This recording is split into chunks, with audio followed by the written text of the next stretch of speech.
आज की कहानी एक छोटे से गांव में रहने वाले एक बुद्धू लड़के की है जिसे लोग मूर्ख समझते थे, लेकिन किस्मत उसके लिए कुछ बहुत बड़ा लिख चुकी थी। एक दिन जब वो मछली पकड़ने जाता है तो उसे एक ऐसी जादुई मछली मिलती है जो उसकी कोई भी 3 विश पूरी कर सकती है। और यहीं से उस लड़के की असली किस्मत की कहानी शुरू होती है, जहाँ हर विश के साथ उसका सफर आसान तो होता, लेकिन जिंदगी थोड़ी और उलझती चली गई। अब वो जादुई मछली एक लड़की बनकर किस तरह उसका साथ देती है, देखेंगे हम आज की इस पूरी कहानी में। सो हेलो दोस्तों, और कहानी की शुरुआत होती है समंदर की गहराइयों में एक अलग देश से, जहां मछलियों का राजा अपने वफादार जासूस मेंढक से पूछता है, जिस मछली से मैं शादी करना चाहता हूं वो कहां गायब हो गई। मेंढक डरते हुए बोला, महाराज, उसका कोई सुराग नहीं मिल रहा। ये सुनकर राजा गुस्से में कहता है, इस दुनिया के हर कोने में जाकर उसकी तलाश शुरू करो और उसे मेरे सामने लाकर पेश करो। इसके बाद सीन बदलकर हमें रूस के एक छोटे से बर्फीले गांव को दिखाया जाता है, जहां एक अंधे लोहार का घर होता है।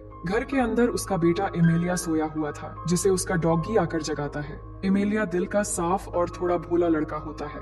फिर वो जैसे ही चुपचाप घर से बाहर निकलने की कोशिश करता है, उसके पिता फर्नेस पर काम करते हुए समझ जाते हैं और कहते हैं कि बेटा, तुझे भी ये लोहार का काम सीख लेना चाहिए। आखिर मैं कब तक जिंदा रहूंगा? एमेलिया कहता है, ठीक है बाबा, मैं जल्दी सीख लूंगा। फिर उनके कहने पर वो मछलियां पकड़ने के लिए एक बाल्टी और कांटा लेकर बर्फ से जमी हुई नदी की तरफ निकल जाता है और एक जगह पर बैठकर मछलियां पकड़ने लगता है। लेकिन तभी अचानक पानी फुव्वारे की तरह ऊपर उठता है और उसी के साथ एक मछली उसकी बाल्टी में आ गिरती है। एमेलिया बहुत खुश होता है कि आज तो बिना कोशिश किए खाने का इंतजाम हो गया। फिर वो घर लौट आता है और मछली पकाने की तैयारी करने लगता है। तभी पीछे से एक आवाज आती है कि तुम क्या ढूंढ रहे हो? एमेलिया ये देखकर हैरान हो जाता है कि ये मछली तो बोल सकती है। मछली कहती है, अगर तुम मुझे वापस नदी में छोड़ दोगे तो मैं तुम्हारी कोई भी 3 विश पूरी कर दूंगी। एमेलिया को पहले उसकी बातों पर यकीन नहीं होता, फिर भी वो अपनी पहली विश मांगता है कि काश मैं बिना अपनी भट्ठी छोड़े ही पूरा शहर घूम पाता। इतना कहते ही घर अचानक हिलने लगता है और धीरे धीरे पूरा घर ऊपर उठ जाता है। एमेलिया डर जाता है और देखते ही देखते उसकी भट्ठी एक गाड़ी की तरह चलने लगती है और वो सचमुच पूरे गांव के बाहर निकल आता है। मछली कहती है, जैसा तुमने कहा था कि बिना भट्ठी छोड़े घूमना चाहते हो, इसलिए भट्ठी भी तुम्हारे साथ जा रही है। एमेलिया यकीन नहीं कर पा रहा था कि उसकी पहली विश पूरी हो गई है। फिर एक जगह रुकने के बाद ठंड की वजह से उसके मुंह से निकलता है, काश चारों ओर हरियाली के साथ मौसम हल्का गर्म होता। और इतना कहते ही बर्फ के बीच हरियाली फैल जाती है और ठंड की जगह हल्की गर्म हवा चलने लगती है और नीचे की बर्फ पिघलकर एक नदी निकल आती है। मछली कहती है कि तुम्हारी 2 विश पूरी हो चुकी हैं और बस एक बाकी है। अब एमेलिया सोच में पड़ जाता है कि उसने 2 विश ऐसे ही बर्बाद कर दिया। मछली कहती है कि हर इंसान वही मांगता है जो उसकी सोच की हद में होता है। इसके बाद एमेलिया मछली को लेकर आगे बढ़ने लगता है। तभी कुछ लुटेरे आकर रास्ता रोक लेते हैं और उसकी हाथ से बाल्टी छीनने लगते हैं। एमेलिया मछली को बचाने के लिए बाल्टी लेकर भागने लगता है और सारे लुटेरे उसके पीछे पड़ जाते हैं, लेकिन वो किसी तरह उनसे बचते हुए जल्दी से मछली को नदी में छोड़ देता है ताकि वो सुरक्षित रहे। पर लुटेरे उसे पकड़ लेते हैं और गुस्से में आकर उसे एक पेड़ पर उल्टा लटकाकर चले जाते हैं। थोड़ी देर बाद एक खूबसूरत लड़की वहां आती है और रस्सी खोलकर एमेलिया को नीचे उतारती है। एमेलिया पहले उसे पहचान नहीं पाता और उसका नाम पूछने पर वो अपना नाम वासिलिसा बताती है। तभी एमेलिया उसके कंधे पर चमकता हुआ स्कार्फ देखकर समझ जाता है कि ये वही जादुई मछली है जिसे उसने पानी में छोड़ दिया था। वो फौरन उसका स्कार्फ ले लेता है ताकि वो भाग न सके और कहता है, अब भी मेरी आखिरी विश बाकी है जिसका इस्तेमाल मैं सही वक्त पर करूंगा। वासिलिसा पूछती है, अब आगे क्या करना है? तो वो जवाब देता है कि मैं रूस के राजा की बेटी राजकुमारी एनफिसा से शादी करना चाहता हूँ और इसके लिए कोई विश न मांगकर मैं खुद मेहनत करूंगा जिसमें तुम मेरा साथ दोगी। वासिलिसा भी उसका साथ देने के लिए मान जाती है, जिसके बाद हमें राजा का शानदार महल दिखाया जाता है। वहाँ राजकुमारी एनफिसा की नौकरानी आकर बताती है कि इंग्लैंड के राजदूत शादी का न्योता लेकर आ रहे हैं। ये सुनकर एनफिसा बहुत खुश हो जाती है, क्योंकि वो हमेशा किसी अंग्रेज से शादी करना चाहती थी, इसलिए जल्दी से तैयार होकर बैठ जाती है। राजदूत आकर राजकुमारी को खुश करने के लिए एक अम्ब्रेला तोहफे में देता है, लेकिन राजा को अंग्रेज बिल्कुल पसंद नहीं थे और वो चाहते हैं कि उनकी बेटी किसी सच्चे और नेक दिल इंसान से शादी करे। लेकिन राजा के मना करने से पहले ही राजदूत कहता है, महाराज, मैं आपके लिए एक खास तोहफा लाया हूँ जिसे देखकर आप बहुत खुश हो जाएंगे। उधर एमेलिया और वासिलिसा भी महल की दीवारों के पास पहुंचकर चुपके से ये सब देख रहे थे। राजदूत राजा को एक मशीन दिखाते हुए कहता है कि ये यंत्र अपने आप संगीत बजाता है, लेकिन असल में उसके अंदर उसी का एक आदमी छुपा होता है जो बटन दबाते ही संगीत बजाता है।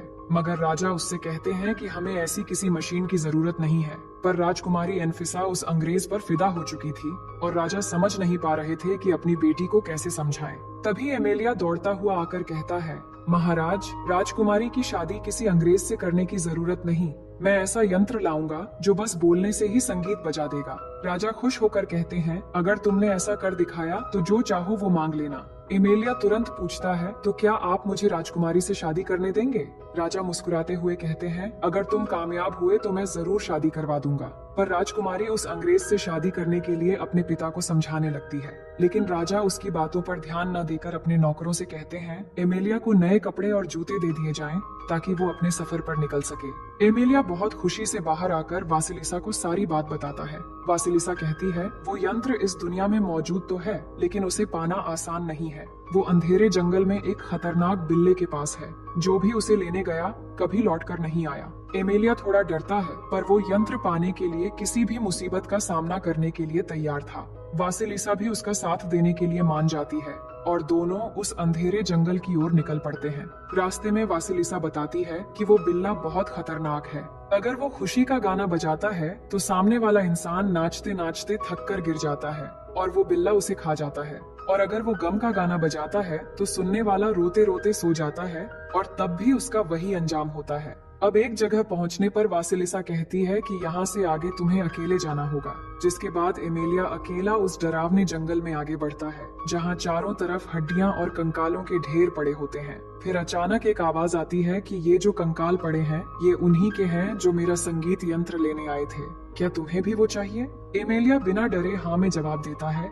बिल्ला हंसते हुए कहता है, ठीक है, अगर तुम मेरा गाना सुनकर खुद पर काबू रख सको तो ये यंत्र तुम्हारा होगा। अब बताओ, गम का गाना सुनोगे या खुशी का? एमेलिया गम का गाना चुनता है तो बिल्ला यंत्र बजाकर गाना गाने लगता है। बिल्ला खुश हो रहा था कि एमेलिया के सोते ही वो उसका शिकार करेगा, पर हैरानी की बात ये हुई कि एमेलिया बस थोड़ा रोता और फिर गाने की आगे की लाइन गाने लगता है। बिल्ला हैरान होकर पूछता है, तुम्हें ये कैसे पता? एमेलिया मुस्कुराते हुए कहता है, मेरी माँ बचपन में यही गाना सुनाती थी, इसलिए मुझे इससे ज्यादा असर नहीं हुआ। अब शर्त के मुताबिक बिल्ला हार जाता है और अब उल्टा वो खुद ही रोने लगता है कि अगर तुम ये यंत्र ले जाओगे तो मैं भूखा मर जाऊंगा। ये सुनकर एमेलिया अपना थैला खोलकर बिल्ले को खाना देता है। पहली बार पेट भर के खाने के बाद बिल्ला खुश होकर कहता है, अब ये यंत्र तुम्हारा है और आज से मैं भी तुम्हारे साथ रहूंगा क्योंकि मैं तुम्हारा दोस्त बन गया हूँ। दूसरी तरफ नदी किनारे बैठी वासिलिसा इंतजार कर रही थी।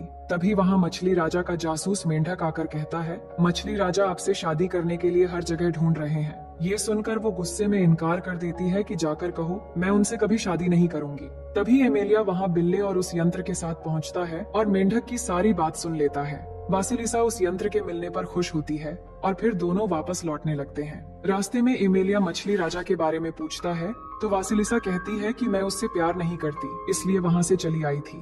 इसके बाद राजा के महल का सीन देखते हैं, जहाँ इंग्लैंड का राजदूत इस बार पहचान बदलकर इटली का राजदूत बनकर आया होता है। राजकुमारी एनफिसा उसे पहचान कर खुश होती है, लेकिन इससे पहले कि वो राजा से एनफिसा का हाथ मांगे, एमेलिया वहाँ बिल्ले और जादुई यंत्र के साथ पहुँच जाता है और बिल्ले से कहता है, चलो खुशी का गाना बजाओ। और जैसे ही संगीत बजता है, दरबार में मौजूद राजा से लेकर सारे लोग नाचने लगते हैं और चाहते हुए भी खुद को रोक नहीं पाते। और जब सब बेहाल होकर जमीन पर गिरने लगते हैं, तभी एमेलिया बिल्ले से कहकर गाना रुकवाता है। ये सब देखकर राजा हैरानी से कहते हैं कि ये तो बहुत कमाल का यंत्र है, मैं बहुत खुश हूँ और अब ये बिल्ला और यंत्र हमारे महल में रहेंगे। एमेलिया राजा को शादी की शर्त याद दिलाता है तो राजा खुशी से मान जाते हैं, पर एनफिसा अब भी उस अंग्रेज से ही शादी करना चाहती थी। वो एमेलिया से कहती है, अगर तुम सच में मुझसे शादी करना चाहते हो तो मेरे लिए कुछ ऐसा साबित करो जिससे दिखे कि तुम मेरे लिए कुछ भी कर सकते हो, और वो काम क्या होगा मैं कल बताऊंगी। भोला भाला एमेलिया उसकी बातों में आकर मुस्कुराते हुए राजी हो जाता है। फिर वो वासिलिसा के पास जाकर कहता है कि राजकुमारी शादी के लिए मान गई है, पर उसके लिए मुझे एक और नया काम करना पड़ेगा।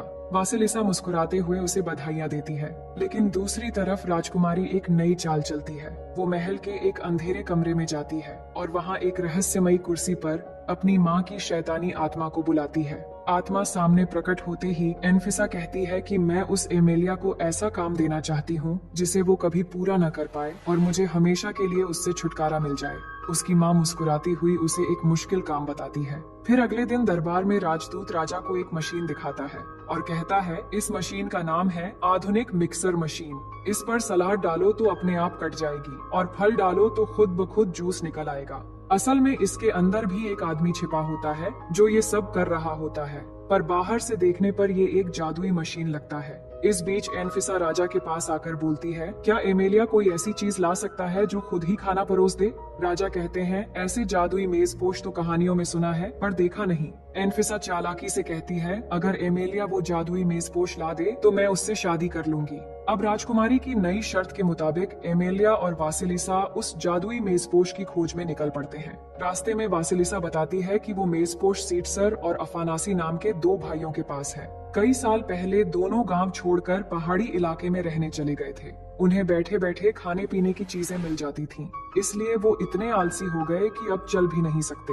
इसी तरह बातें करते हुए दोनों एक बुजुर्ग कपल के घर में खाना खाने के लिए रुकते हैं। घर बहुत साधारण होता है लेकिन उनमें सच्चा प्यार होता है। फिर वहाँ से निकलते हुए वासिलिसा मुस्कुराकर कहती है, 2 लोगों में प्यार सुई और धागे जैसा होना चाहिए, जो एक के बिना दूसरा अधूरा होता है। आगे बढ़ते हुए दोनों हरे भरे खेतों से गुजरते हुए आखिर उस पहाड़ी इलाके में पहुँचते हैं, जहाँ ऊंची ऊंची चट्टानों के बीच वो दोनों मोटे मोटे भाई अपने सामने जादुई मेजपोश लगाए बैठे होते हैं। उनके बोलते ही जादुई मेजपोश पल भर में बहुत सारा स्वादिष्ट खाना सामने ले आता है और वो दोनों मन भरकर खाने लगते हैं। दूर से एमेलिया और वासिलिसा ये सब देख रहे होते हैं और जब दोनों भाई खाते खाते थक जाते हैं तो एमेलिया उनके पास आता है और कहता है, ये मेजपोश मुझे दे दो। ये सुनकर दोनों गुस्से में उसके सर पर नारियल मारकर उसे बेहोश कर देते हैं। अब एमेलिया को उठाने के लिए वासिलिसा वहां आती है और दोनों को कहती है कि एक बार अपना चेहरा पानी में देखो।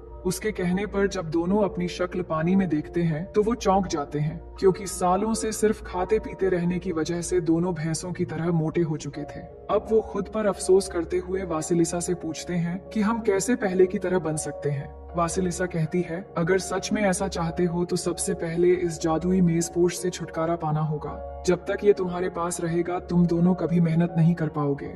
ये सुनकर दोनों भाई शर्मिंदगी से कहते हैं कि तुम सही कह रही हो, इसे ले जाओ। अब वासिलिसा वो मेजपोश ले लेती है और एमेलिया को किसी तरह लेकर वहाँ से निकल जाती है। अब एमेलिया को होश आ जाता है और मेजपोश देखकर वो खुश होने लगता है कि आखिर उसने शर्त पूरी कर ली है।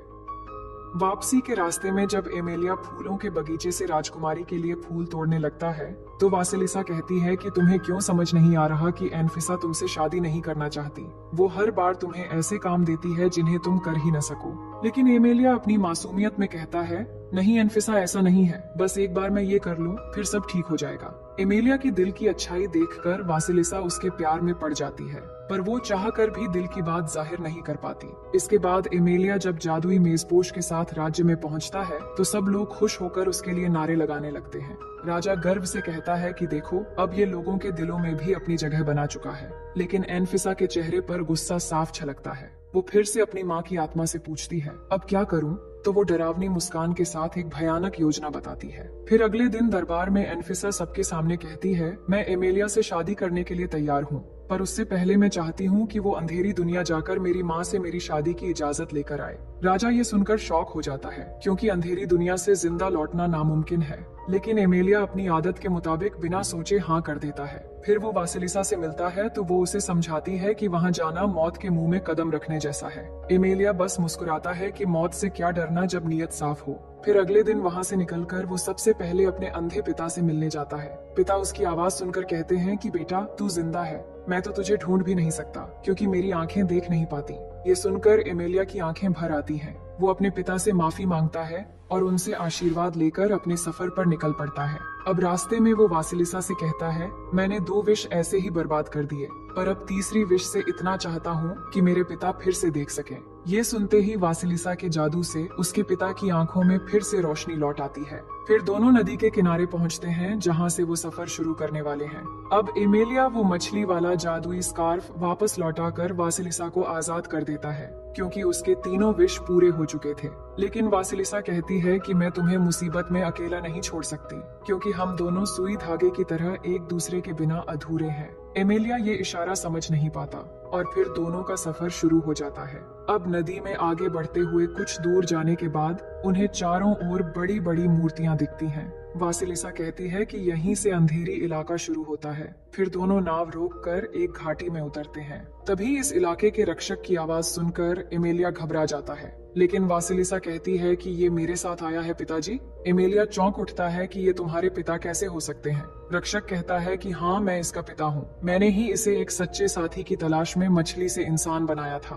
अब वासिलिसा अपने पिता को सब कुछ बताती है और उनसे मदद करने के लिए कहती है। सब कुछ सुनने के बाद वो कहते हैं कि रानी ने लालच और सत्ता के लिए निर्दोषों को सताया था, इसलिए उसे अनंत काल तक भूखा रखा गया है। फिर वो रानी की आत्मा को बुलाते हैं तो वो अपने भयंकर रूप में सामने आती है। एमेलिया आगे बढ़कर कहता है कि मैं आपकी बेटी से शादी करने की अनुमति लेने आया हूँ, लेकिन रानी की आत्मा कहती है मैं अपनी बेटी को किसी गरीब इंसान से शादी करने की अनुमति कभी नहीं दूंगी। ये देखकर वासिलिसा के पिता रानी से कहते हैं तुम सदियों से भूख की सजा झेल रही हो, अगर शादी की अनुमति दोगी तो मैं तुम्हें खाने के लिए दे सकता हूँ।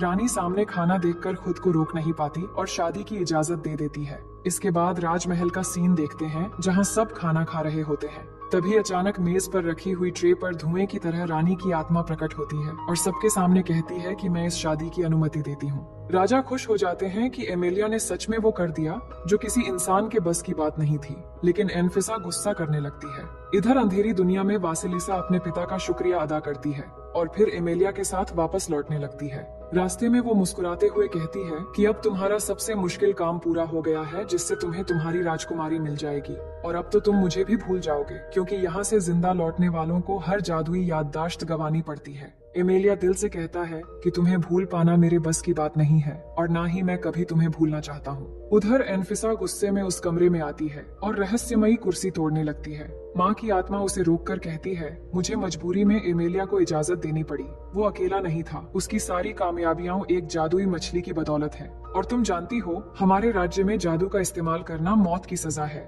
ये सुनकर वो समझ जाती है कि अब उसे एमेलिया के साथ क्या करना है। वहीं नदी के किनारे सुबह हो चुकी होती है और नाव भी किनारे पर आ जाती है, पर एमेलिया की आंख खुलते ही उसके दिमाग से वासिलिसा से जुड़ी सारी यादें मिट जाती हैं और वो वासिलिसा को पहचान भी नहीं पाता। वासिलिसा कहती है कि मैं बस एक नाविक हूँ जो तुम्हें नदी पार करवा रही थी। एमेलिया नाव से उतरकर जाने लगता है, पर उसे लग रहा था जैसे कुछ बहुत जरूरी चीज वो भूल गया हो। फिर वो एनफिसा के पास पहुँचता है और कहता है मैंने तुम्हारे सारे काम पूरे कर दिए, लेकिन अब मुझे शायद किसी और से प्यार हो गया है। एनफिसा चालाकी से पूछती है क्या तुमने ये सारे काम अकेले किए? एमेलिया कहता है नहीं, हर बार शायद किसी जादुई शक्ति ने मेरी मदद की। ये सुनते ही एनफिसा सैनिकों को बुलाकर एमेलिया को पकड़ने का आदेश देती है। फिर अगले दिन सबके सामने उसकी आंखों पर पट्टी बांधी जाती है और ऐलान किया जाता है कि एमेलिया ने राजकुमारी को पाने के लिए जादू का इस्तेमाल किया है, इसलिए उसे मौत की सजा सुनाई जाती है। एमेलिया बहुत दुखी होता है कि जिसके लिए उसने जान भी दांव पर लगा दी वही उसे मारना चाहती है। राजा मजबूर होकर खामोश रहता है, लेकिन जैसे ही सैनिक गोलियां चलाने वाले होते हैं तभी वासिलिसा वहां पहुंच जाती है। वो एनफिसा से कहती है इसे छोड़ दो, जिसके बदले मैं सारी जिंदगी तुम्हारी गुलामी करूंगी और तुम्हारी कोई भी 3 विश पूरी करूंगी। फिर अपना जादुई स्कार्फ एनफिसा को दे देती है। एनफिसा की आंखों में चमक आ जाती है और वो एमेलिया की सजा माफ कर देती है, लेकिन अब उसका घमंड पहले से ज्यादा बढ़ जाता है और पहला विश मांगकर सारी प्रजा को अपनी तरफ करके अपने पिता को कैद करवा देती है और खुद को नई रानी घोषित कर देती है। फिर दूसरा विश मांगती है कि इंग्लैंड का राजकुमार उससे शादी का प्रस्ताव लेकर आए। वासिलिसा की जादू से देखते ही देखते इंग्लैंड के सैनिक राजकुमार का रिश्ता लेकर पहुंच जाते हैं। ये देखकर राजदूत कहता है तुम तो मुझसे शादी करना चाहती थी। एनफिसा कहती है इस गरीब को महल में काम पर लगा दो, अब मैं राजदूत नहीं राजकुमार से शादी करूंगी। वहीं एमेलिया घर लौटता है। वहाँ सीटसर और अफानासी भी मौजूद होते हैं जो अब मेहनत का काम करके ठीक हो चुके थे। एमेलिया के पिता कहते हैं पिछली बार तुम यहाँ वासिलिसा के साथ आए थे, पर एमेलिया को कुछ भी याद नहीं आ रहा था। तभी एमेलिया की नजर सीटसर के हाथ में सुई और धागे पर पड़ती है और थोड़ी देर गौर से देखने पर उसकी सारी यादें लौट आती हैं। अब वो वासिलिसा को ढूंढने निकल पड़ता है, जिसमें उसके पिता सीटसर और अफानासी भी उसकी मदद के लिए अपनी भट्टी लेकर महल की ओर निकलते हैं और वहां पहुंचते ही महल का गेट तोड़ देते हैं। एमेलिया फौरन वासिलिसा के सामने पहुंचकर कहता है, मुझे तुम्हारा प्यार समझने में बहुत देर हो गई, लेकिन अब मैं तुम्हें ले जाने आया हूँ। तभी एनफिसा अपनी सैनिकों के साथ आकर कहती है कि ये लड़की अब मेरी गुलाम है। एमेलिया कहता है, अगर इसे आजाद नहीं किया तो हम तुम्हारे सैनिकों को भड़काकर तुम्हारे खिलाफ कर देंगे। पर एनफिसा घमंड में हंसते हुए कहती है कि तुम लोग मेरा कुछ नहीं बिगाड़ सकते। फिर वो वासिलिसा से अपनी तीसरी और आखिरी विश मांगती है कि मुझे बिल्कुल तुम्हारी जैसी जादूगरनी बना दो। वासिलिसा बिना देर किए जैसे ही विश पूरी करती है तो एनफिसा खुद एक मछली में बदलकर एक बाल्टी में गिर जाती है। ये देखकर सब हंसने लगते हैं कि राजकुमारी ने बेवकूफी कर दी और वो चिल्लाने लगती है कि मुझे जल्दी इंसान बनाओ। वासिलिसा कहती है, जादुई मछली अपनी नहीं बल्कि दूसरों की विश पूरी करती है और तुमने जादुई विश के लालच में खुद को ही मछली बना दिया। तभी मछलियों का राजा बाहर आता है और एनफिसा को वासिलिसा समझकर उसे हमेशा के लिए अपने साथ लेकर नीचे चला जाता है। इसके बाद महल में सब कुछ शांत और खुशहाल हो जाता है। राजा फिर से अपने लोगों के बीच लौट आते हैं और एमेलिया वासिलिसा के पास आकर उसे चूम लेता है। वो बहुत खुश होती है क्योंकि एक सच्चे साथी की तलाश आज पूरी हो चुकी है और इसी के साथ ये कहानी यहीं पर खत्म हो जाती है। तो दोस्तों, मैं उम्मीद करती हूँ ये कहानी आपको बेहद पसंद आई होगी।